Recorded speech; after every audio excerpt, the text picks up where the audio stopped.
Hi, I'm Max Keiser. This is the Keiser Report. We've entered into a new dimension. It's, if you call it string theory, I believe there's 11 dimensions overall, according to some quantum physicists. We've been shamelessly exploiting the 3 to 4 dimensions here in this reality, but we're now in 5, 6, 7, and 9. Stacy. Yes, we have gone through the looking glass. We were telling you here years ago that it all really started not only with 1979 when we went off the gold standard, and there was nothing hooking our financial system or our economies to anything real. So fantasy could erupt. We could have a fantasy economy around the world. And then it started to really hit the peak. We went so deep through the looking glass that we had that fracking with the Red Queen syndrome, right? First of all, they were never making any money, but they had to keep on drilling faster and faster and more just to stay in the same place. Now we're through the looking glass and totally at the end of it in the past 2 years.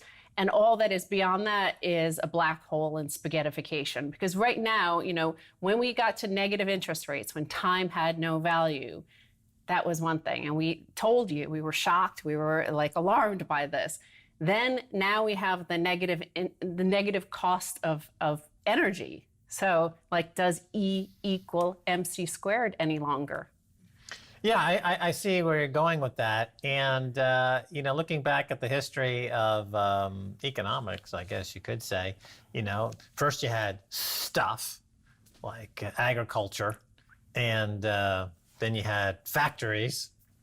And then you had capitalism, where they're going to try to underwrite the cost of these big factories by using limited liability corporations. Then you had derivatives, which would be a way to make bets on the value of that stuff. And then starting in the 1980s or so, they started to remove the stuff and just leave the derivatives.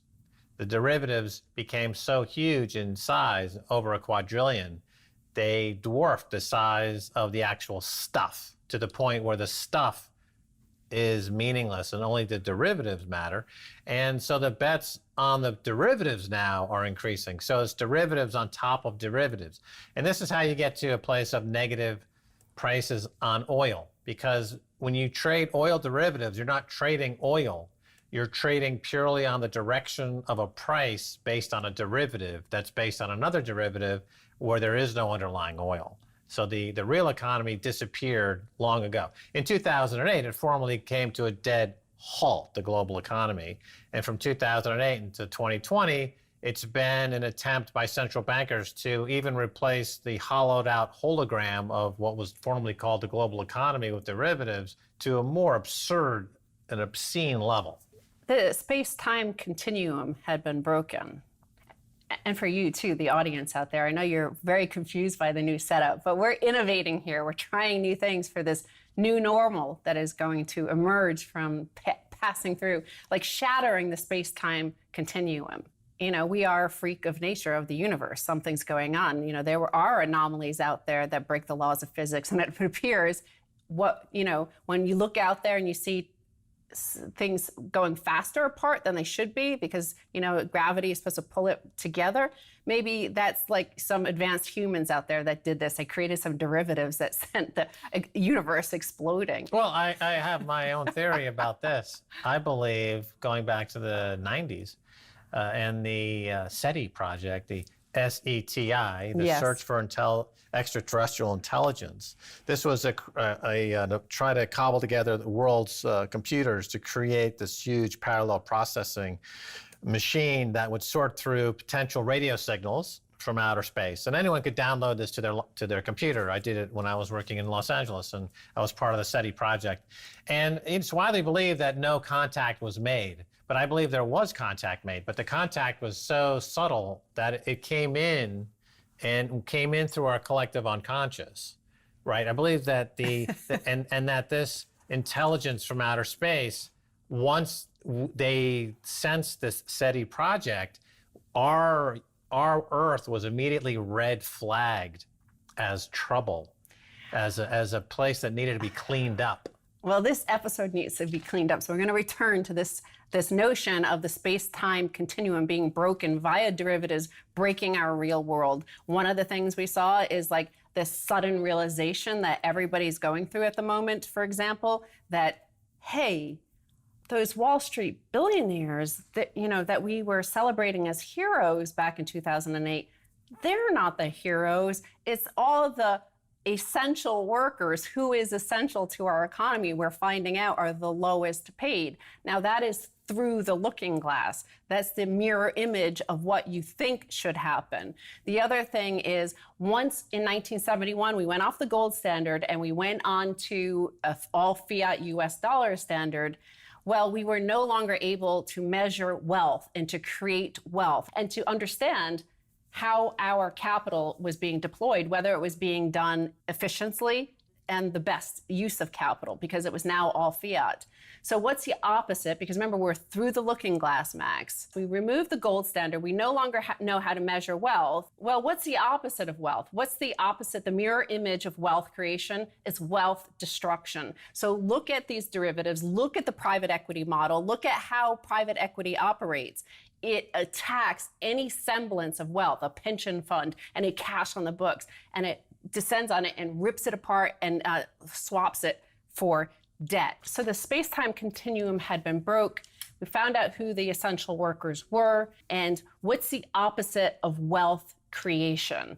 Because remember, we've gone through the looking glass, so it has to be the opposite. It has to be the mirror of what is supposed to happen in the real world and the textbooks of the economics of natural law.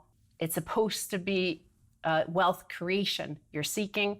Instead, we are seeking wealth destruction. And that's what you've seen from negative interest rates to negative oil prices to our private equity model. The entire thing, we've gone through the looking glass. You can make money on wealth destruction if you're on the right side of the trade. Now, up until recently, the amount of money you could make destroying wealth was somewhat limited because society tend to hew toward wealth creation, and the limits of growth on planet Earth were so unknown. Particularly at Adam Smith's day. He makes no mention of the limitations of the ecosystem. It's assumed that there's almost a virtually infinite amount of growth possible. But in 2020, with the climate now shutting down in huge areas of the globe due to overcapacity, or undercapacity as the case may be, overexploitation, we're seeing limitations to growth. So the people who were in the wealth creation business now understand that there's more money to be made destroying wealth, destroying the ecosystem, destroying society, destroying populations. As Margaret Thatcher said during the Reagan-Thatcher period, there is no society, right? So she kind of set the stage for this idea that you could make as much, if not more, destroying society than building society. And so we have institutions like private equity, which are the opposite of what was done during the robber baron period, where those guys built huge universities and libraries and institutions. Now we have people like BlackRock and other private equity groups that are known for their destruction. Basically, what's prompted this conversation is the negative price on oil. It had gone down to $37, as we were talking about with Josh Crum the last episode. And, this is defying all laws of nature, right? Natural laws, our economies are supposed to be based on this. So we're trying to understand what happened. And it's really complex and it's really deep. As deep as this conversation, on this new design of our set, by the way. Wow, this is great. Look at this. Oh, boy. But I want to tell you, that the information is out there for you. And I want to, before I get on to these next few headlines here, I do want to tell people before I forget, because I have a short-term memory now loss, because we're through the looking glass, right? So there's hashtag OOTT. And it's really interesting because these are it's called the Organization of Oil Trading Tweeters. So these are, for the most part, it's online, it's Twitter, so that some of them could be trolls and fakes. But the fact is that they're, for the most part, real former oil traders, and they understand the ins and outs of oil technical jargon, delivery jargon, all this trading jargon and the futures. And they're really good at explaining rather than tuning into the mainstream financial news. So hashtag hashtag OOTT, because a lot of the information is there for you in order to understand these negative rates. But I want to look at this one tweet here this is a woman who is a journalist at Bloomberg. Experts say it could be a matter of weeks before there's no more room to store crude. The result would be oil prices near zero in many parts of the world, and in some cases, they could go negative. Continuing, not just this one-off, everybody was trying to buy the dip and pick up the dip by buying an ETF, which I'm not even going to name because I don't want anybody to just saying words often prompts people to go out and buy something, even though it's not suitable for them to buy this structured product. But nevertheless, they're seeing that we could have negative oil prices in June, July, August. As I was saying, Earth's hit its carrying capacity, its exploitation limits. There's now no more room even to store the oil. And why is there so much oil? Because it was funded with an infinite amount of free money. Yes, That's the key. Negative rates funded the Red Queen, and now because of that, we're through the looking glass. Right, the negative rates gave us negative price on oil because there's more money to be made destroying things than in creating things. I think there's an Indian god, a goddess, who's the goddess of destruction. Kiva, something like that. Possibly. It has like an elephant maybe with a bunch of different arms. Anyway, I'm a big fan of Hinduism, by the way. the fact is, fracking, the frackers, they weren't making any profit at 70, at 60, at 50, at 40, at 30, at 20. Again, when we were on the gold standard, you could not do that. You could not afford to lose money. The price signal was telling you that you as a business do not work. The natural law, you do not work within that. And they're still pumping at 5 or 9. Okay, but who is making money? There is one group that is making money, and that is the Wall Street banks who are selling the junk bonds that underwrite the losing frackers and shale industry, right? So the Wall Street banks are Shiva, are the god of destruction. They are financing end times because it's more profitable to bank on destruction than there is in banking on life. So the petrodollar went negative, and from a mentor today, Caitlin Long says, today we saw that oil without the ability to store it changes that oil from an asset to a liability. Bonds will experience something similar one of these days. Rates at zero and repayment and debased money changes a bond from an asset to a liability. Again, we're all about wealth destruction now. We're loading everybody up with risk, liabilities. There's no assets anymore. There's no wealth, and there's nothing left. Kali is the goddess of destruction. That's probably the name of the extraterrestrial intelligence that slipped into our universe via the SETI project. But we see you, Kali, we see you. Okay, show yourself now. In the meantime, we're going to take a little break. And when we come back, nothing but aliens. Don't go away.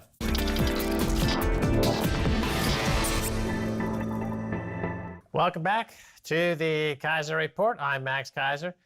Time now to turn to Abraham Cambridge of the Sun Exchange. Full disclosure, I am an advisor to this company. Abraham, welcome back.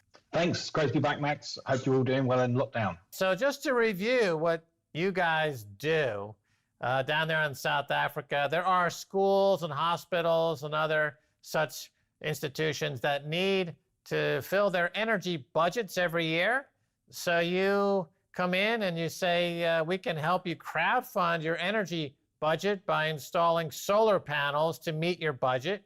And then anything that is collected energy-wise above the budget, we're going to distribute to our crowdfunding population in the form of Bitcoin. One of the main drivers is to reduce the energy cost to organizations. So any essential services such as schools, supermarkets, hospitals, especially now in a kind of post-COVID-19 world, operating budgets going to be even further constrained. And these kind of organizations which will need to persist moving forwards.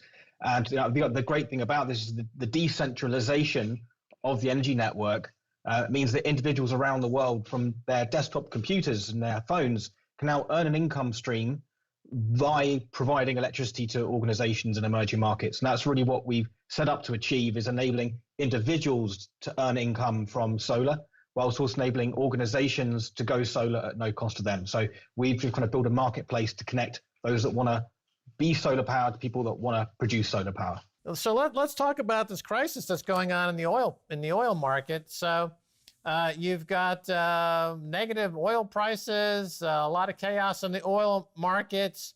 Obviously, that's energy. You're kind of in the energy business. So how has this impacted your business model for solar, if at all? In some respects, it's actually helped the solar industry. Obviously, whilst the demand on energy is reduced, so has the cost of solar panels. And more to the point, the supply chain disruptions that have happened around the world really allude to how important it is for energy independence. Now, once you've got a solar panel installed on a building, you no longer need supply chains. You no longer need chains of trucks to collect and deliver energy sources or feedstock into an energy power station. The sun provides the feedstock, and therefore having a solar panel on the roof of a supermarket means that supermarket now has a secure supply of energy for the next 25, 30 years. So I think the disruption in the energy markets just prove that this old, outdated mode of getting a fossil fuel out the ground from one place on Earth and building up this very intricate supply chain network that's actually very fragile to get that fossil fuel to another place on Earth is from the 19th century, and we've got to stop it. We've got the technology now. We do not need vast, world-destroying supply chains to do this. I mean, one really interesting fact which I've realized today is that the coal power stations in South Africa actually cause 3,000 premature deaths a year from the air pollution those coal power stations produce. A solar panel doesn't even make a noise, let alone pollution. So the importance of taking the African continent solar rather than down the fossil fuel world is an amazing opportunity. So if the one great thing that comes out of this COVID devastation that's happening around the world is that actually we end up with a more financially resilient and energy resilient environment. To follow up on that point, South Africa is a coal-based economy, both as a producer and a consumer. Nearly 77% of its electricity comes from coal versus 36% for the rest of the world.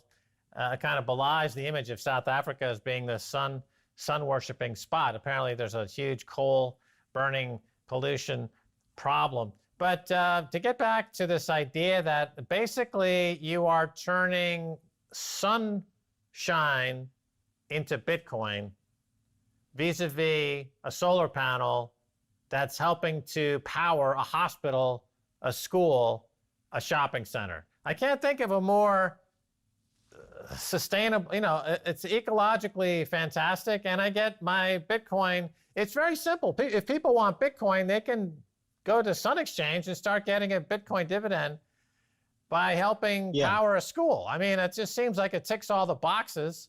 I'm surprised no major celebrity has come out and endorsed this because it would make them look good. Where's Taylor Swift in all this? Especially in this day and age where most millennials and Gen Zs don't even own their own property. They're living in rented apartments or rented houses. And these individuals, they want to see the world going solar, but they don't even have a roof to put solar panels on.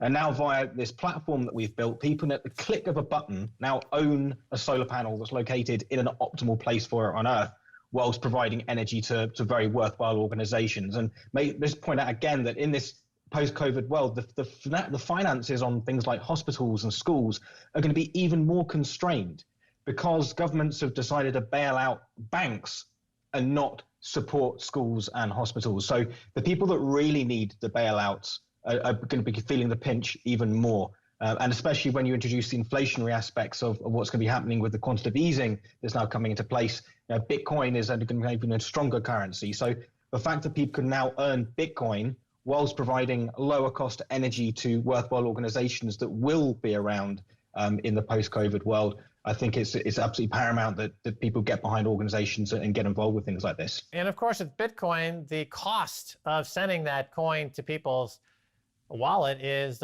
frictionless. It's virtually zero. And so you capture a huge percentage of that. You don't pay intermediaries. You're not paying credit card fees. You're not paying Western Union fees. You're getting 100%, virtually 100% of that money goes right into your Bitcoin wallet. And as you point out, the world is now embracing Bitcoin as a store of value to compete with gold, and gold is becoming scarce. and people are starting to move that safe haven money into Bitcoin. We've been talking to you for a few years now. Just recap a little bit about how this has been growing, because last I checked, you were the number of actual panels that you've got up and running in this operation is becoming astounding. What are the current growth numbers? If you remember, Max, I'm sure you do, that I actually kickstarted Sun Exchange on your platform, StartJoin, back in 2015, 2016. I last appeared on your show 6 months ago, and just then we'd hit our 1 gigawatt hour mark of electricity produced, which is 1 million units of electricity. I think at that point we'd built around just under 1 megawatt of solar panels. In 6 months, we've doubled that. So we've doubled what we did 6 months ago. We've now approaching 2 gigawatt hours of electricity. And just to put what 2 gigawatt hours means, I mean, I'm British, so I like working in cups of tea as measurement. That's enough energy to boil water for 50 million cups of tea, which is giving everyone in South Africa 1 cup of tea. So that's just gives you an idea of the amount of energy that's actually being produced, whilst also doubling the amount of solar panels that are now deployed through the platform in 6 months. Now, our goal is just to complete that transition to solar power. So there's now targets for by 2050, the whole of Africa can be solar powered, creating millions of jobs. And because solar power is now cheaper than fossil fuel electricity, so burning coal is now more expensive than generating electricity from solar power, that transition is taking place. So I mean, we're not going to stop doing what we're doing until we've completed that transition to solar. I mean, the mission of Sun Exchange is to connect the world to the sun. So once we're done with Africa, we're going to be doing projects in Latin America and Southeast Asia, areas which are emerging, where debt is expensive, where the people that really need lower cost energy literally can't afford it or can't access the capital to go solar. That's what we're here to do, is deliver affordable solar power to the places in the world that need it most. Yeah, I believe it was Buckminster Fuller who noted that the amount of energy Earth receives from the sun is about 1,000 times greater than any energy that we would think of expending on any given day. So certainly there's a surfeit of energy. And now you were on a previous episode, Abraham, and we talked about prepping for Mad Max. Now we've got a Mad Max world here, it's seemingly. Everyone's hoping things return to normal. But, philosophically speaking, is normal dead? I mean, are we ever going to return to where we were, or have we just taken a new road into a new direction and there's no going back? If the normal is running off fossil fuels and relying on fiat currency, whilst producing emissions which are destroying the world's climate, I don't want to return to normal. I think we've got here is a completely clean, open canvas to create and curate the world that we want to see. And if the new world is one that's built on decentralized, deflationary money like Bitcoin, and decentralized, clean, passive solar power with distributed ownership that doesn't rely on a centralized institution to secure fossil fuels and deploy it over decades, rather instantly deploy clean energy into emerging markets, that's the world that we want to see. I want that to be the new normal and not the outdated. So let's not even go back to where we were. Let's create a better world, and we literally can do that. No one knows what the future holds. No one knows what the future will look like post-COVID. So let's build the world that we want to see. Some people are speculating that the petrodollar is now dead.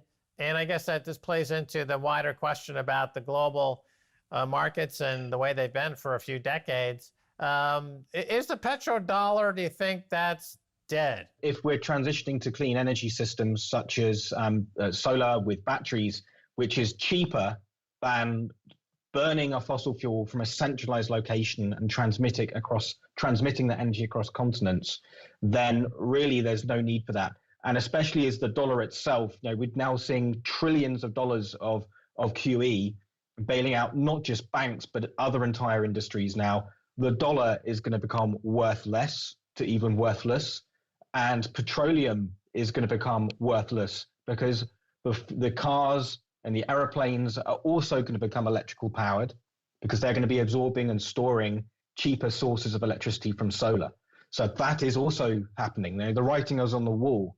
I think even some of the world's leading aircraft manufacturers are now testing electric aircraft rather than fossil fuel aircraft. So really, I mean, you can see this in the markets. You know, the divestment of capital from fossil fuels into clean energy started a decade ago. And something like $7 trillion worth of capital has now been pledged into clean energy. So the fact that the oil price is now so suppressed is of no surprise, really. And it just means that, you know, the oil companies are having to cut their operating overheads to cover the cost, because oil is now worth not as much because people are moving away from it. Abraham, you're like the Elon Musk of solar. Incredible. Well, thanks for being on the Keiser Report. No problem. Thanks very much, Max, Stacy. Hope you keep well. All righty. That's going to do it for this episode of the Keiser Report with me, Max Keiser, and Stacy Herbert. I'd like to thank our guest, Abraham Cambridge of the Sun Exchange. If you'd like to get in touch, tweet us at Keiser Report. Until next time, bye, y'all.